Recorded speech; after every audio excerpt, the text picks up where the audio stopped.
તો આજે પણ યુટ્યુબ ચેનલમાં બધા મિત્રોનું સ્વાગત છે અને જય માતાજી બધા મિત્રોને. ને તમે પણ સફેદ વાળથી કંટાળી ગયા હોય અને એક સફેદ વાળ તમે તોડશો ને એની જગ્યાએ 10 સફેદ વાળ ઉગી જશે ને પછી એમ કરતાં કરતાં ધીરે ધીરે તમારું બધું જ માથું એકદમ સફેદ થઈ જશે.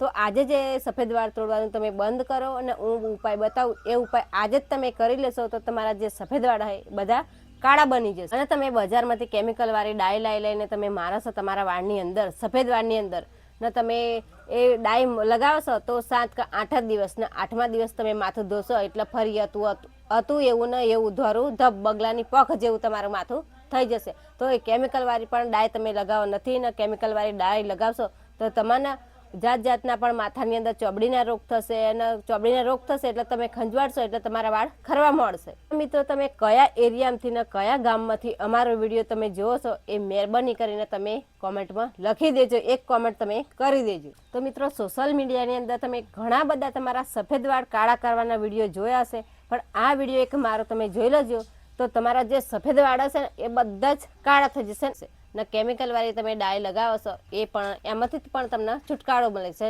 સફેદ વાળ કાળા કરવાની આપણે કઈ કઈ આઈટમ લેવાની છે શું શું આપણે અંદર ઉમેરવાનું છે એ પણ હું તમને બતાવું સ્ટેપ બાય સ્ટેપ, પણ તમે વિડીયોમાં બનાવી રહેજો. ને તેના માટે આપણે લેવાની છે લોખંડની કઢાઈ લેવાની છે.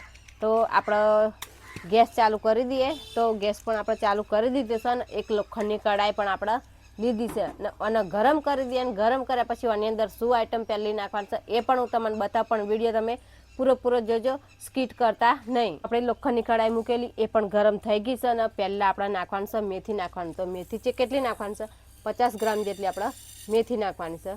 તો મેથી પણ આપણે 50 ગ્રામ જેટલી નાખી દીધી છે ને આપણે આના પછી બારી નાખવાની છે. કેટલી નાખવાની છે 80 થી 90% બળી જાય ને તો લગીર આપણે બારવાની છે. પછી 80 થી 90% બળી જાય એટલે એની અંદર એક વસ્તુ ઉમેરવાની છે પણ પછી હું તમને બતાવીશ તો વિડીયોમાં બનાવી રહેજો.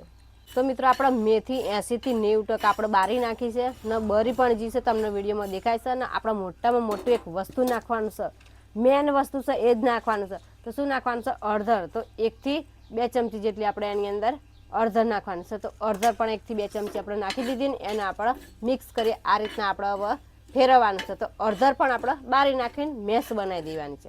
ને હજુ બીજી 1 થી 2 વસ્તુ અંદર નાખવાની છે પણ એવું તમને પછી બતાવીએ. તો આ વસ્તુ પહેલાં આપણે બારી નાખીએ પછી એવું બતાવીએ તો વિડીયોમાં બનાવી રહેજો. આપણે એને બારી નાખવાનું છે કે મેથી ને આપણે હળદર અંદર નાખીશું. ઈંગારીઓ અંદર દેખાય ને તો લગીર આપણે બારી નાખવાનું છે. જો ઈંગારીઓ નહીં દેખાય તો આપણને મજા ડાયમાં આવે નહીં. તો આપણે આ રીતના ઈંગારીઓમાં દેખાવી જોઈએ તો આપણે કમ્પ્લીટ ડાય આપણી બનશે. તો આપણું કમ્પ્લીટ મેથી ને હળદર બળી ગઈ છે. તો આપણે એક ડીશની અંદર આપણે કાઢી લઈએ ને પછી આપણે કઈ રીતના એનો પાવડર બનાવવાનો છે એ પણ હું બતાવું તો તમે વિડીયોમાં બનાવી રહેજો. તો કમ્પ્લીટ એકદમ કાળું મેશ બની ગઈ છે ને ઓને આપણે ખડણીની અંદર આપણે વાટી લેવાની છે. તો ખડણીની અંદર આપણે નાખી દઈએ આ રીતના ને પછી ઝીણું આપણે વાટી કાઢીએ તો એકદમ પાવડર બની જાય ને એ રીતે આપણે વાટવાના છે. તો આ રીતના આપણે એને વાટી કાઢીએ તો સરસ વટાઈ પણ જાય છે, શેકાઈ ગયેલું હળદર ને મેથી એટલે.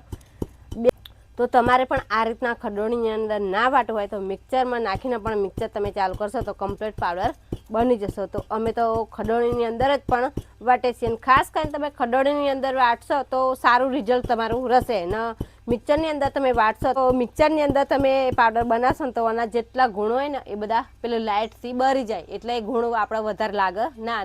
આ રીતના આપણે વાટશે તો બધા ગુણ અંદરના અંદર રહે એટલે વધારે આપણને ગુણ લાગે. તો મિત્રો આપણા ખડણી અંદર કમ્પ્લીટ વટાઈ ગઈ છે. આ રીતના પાવડર પણ બની ગયો છે ને આની અંદર હજુ 2 વસ્તુ નાખવાનું છે ને કઈ વસ્તુ નાખવાનું એ પણ હું તમને બતાવું છું તો વિડીયોમાં બન્યા રહેજો.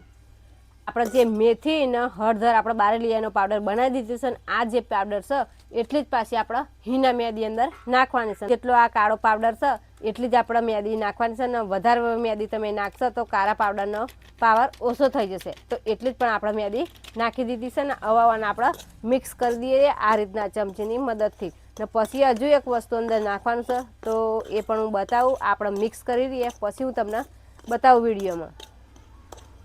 આની અંદર આપણે નાખવાનું છે નારિયેળનું તેલ. નારિયેળનું તેલ કેટલું નાખવાનું છે કે પેસ્ટ બની જાય કમ્પ્લીટ એટલું આપણે નારિયેળનું તેલ નાખવાનું છે. તો આપણે નારિયેળનું તેલ પણ નાખી દઈએ આની અંદર તો કમ્પ્લીટ આપણું પેસ્ટ બની જાય એટલે આપણે આ રીતના મિક્સ કરતા જવાનું. વધારે ઢીલું ના થઈ જાય કે વધારે કડક ના રહે એ રીતના.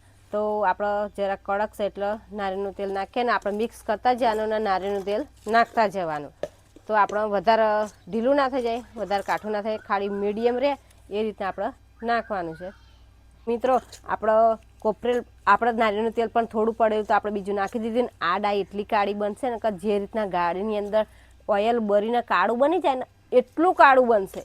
તો આ રીતના આપણે નારિયેળનું તેલ નાખતા જવાનું ને મિક્સ કરતા જવાનું. વાળે પણ તમારા હે ને એટલા કાળા બની જશે, બરેલું ઓઇલ હોય ને એટલા કાળા બની જશે તમારા વાળ. તો આ ડાય તમે લગાવશો ને એકવાર તો એકદમ આપણો પેસ્ટ કમ્પ્લીટ તૈયાર થઈ ગયું છે. તો હવે આપણે નારિયેળનું તેલ નાખવાનું નહોતું ને પેસ્ટ કમ્પ્લીટ બની ગયું છે આ રીતના.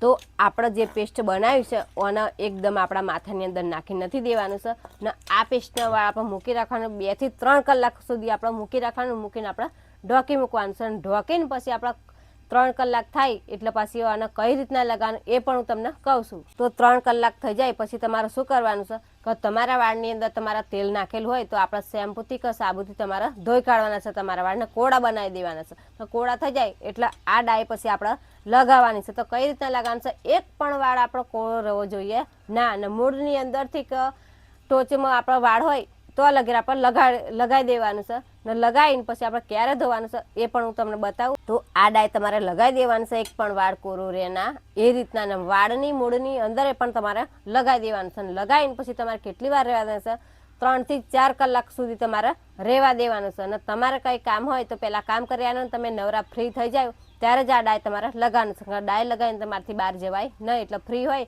ત્યારે જ આ ડાય તમારે લગાવવાનું છે. અને લગાવીને પછી 4 કલાક કે 5 કલાક થઈ જાય એટલે પછી તમારા વાળ ધોઈ કાઢવાના છે. ને 4-5 કલાક વાર રવા દેશો એટલે જેટલું આપણે આની અંદર જે વસ્તુ નાખીશું એ ગુણ બધા તમારા વાળની અંદર ઉતરી જશે. એટલે ધીરે ધીરે તમારા વાળ જે સફેદ હશે ને એ બધા જ કાળા થવા મળશે અને ફરી વાંચી તમારા વાળ સફેદ આવે નહીં. અમારો વિડીયો ગમે હોય તો લાઈક, શેર અને કોમેન્ટ કરી દેજો.